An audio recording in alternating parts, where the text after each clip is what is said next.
There we go. Hey everybody, Ghosthunter Larry here. Ghosthunter Dan is back over there.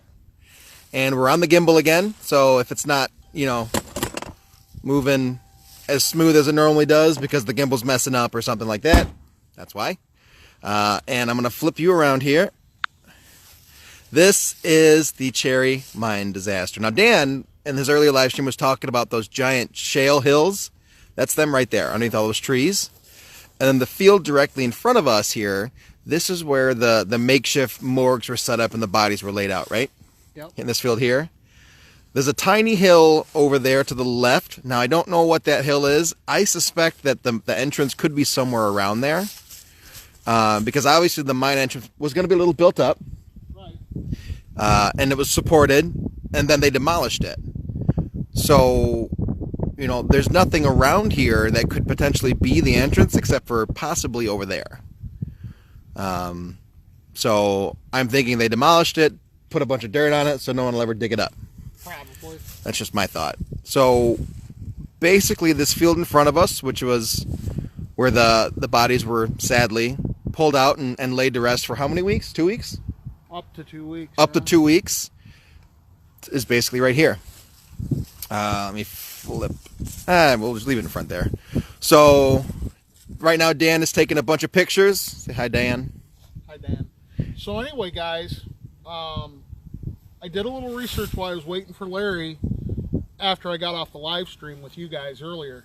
And what I found out is that 1909, I was correct. I was not correct about November 11th. It actually happened yesterday, on November 13th of 1909. So Larry and I are here less than 24 hours after it happened.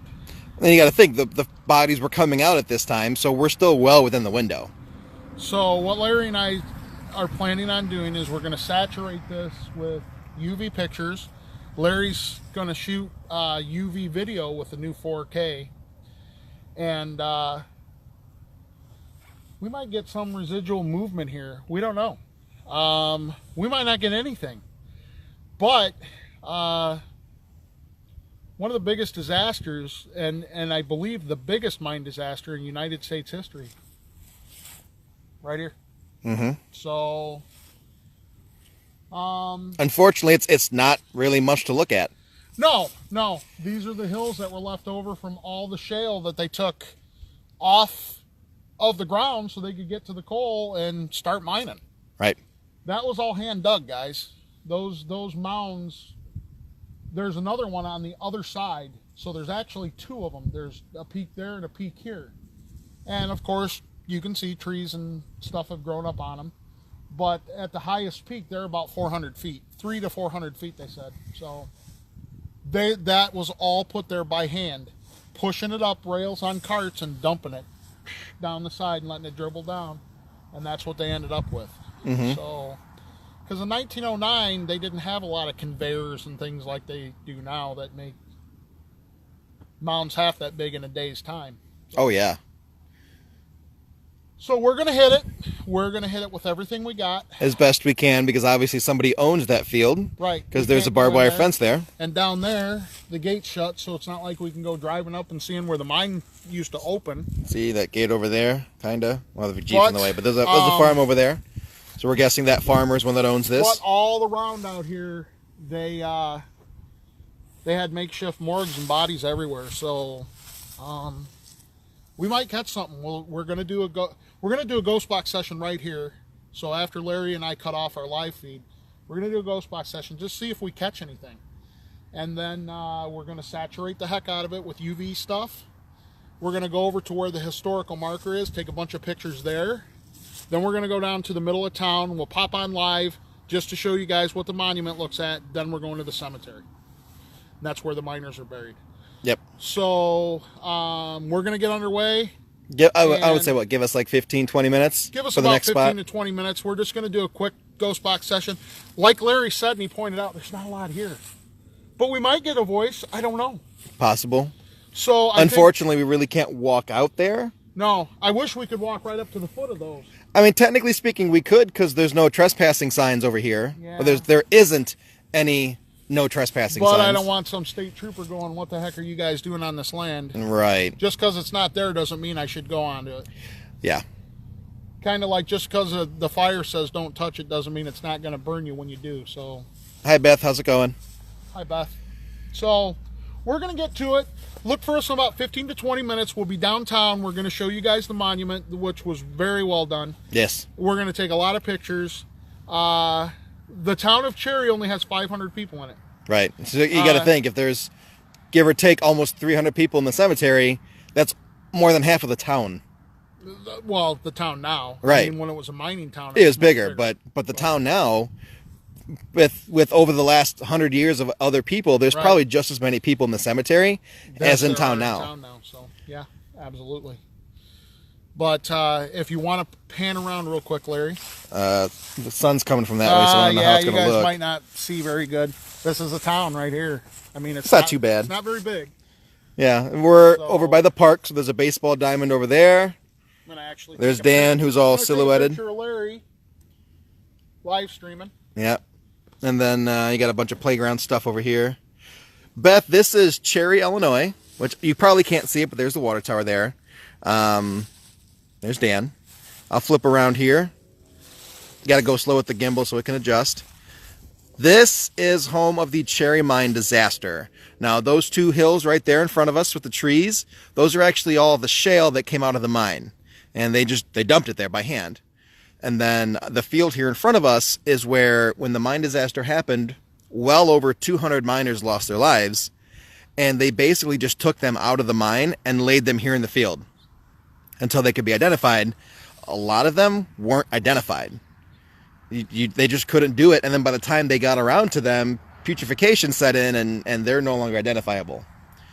I suspect that little small hill directly in front of us there was probably where the mine entrance is. Yeah, you got to think, if the they were in the entrance is field now here, sealed out. the entrance is sealed. But if they laid the bodies here in the field, it wouldn't be that far from the entrance. No. So the entrance was probably over there. And then when they collapsed it, they probably dumped some dirt on top of it to seal it. And it's probably right there. Probably actually carried them a ways away to get them out of the way of the. They were going in there with every intention of pulling off a rescue. Right. So they. But can't if you've have got a this bunch- whole field here, you Right. can set them over there to the right. Right. So. And then you're well out of the even way. If the mine was over behind where you and I can't see or get to, Deborah, Bridget, how's it going? they would have had to have carried them out here to Absolutely. get them out of the way. Absolutely. So. But it wouldn't be very far.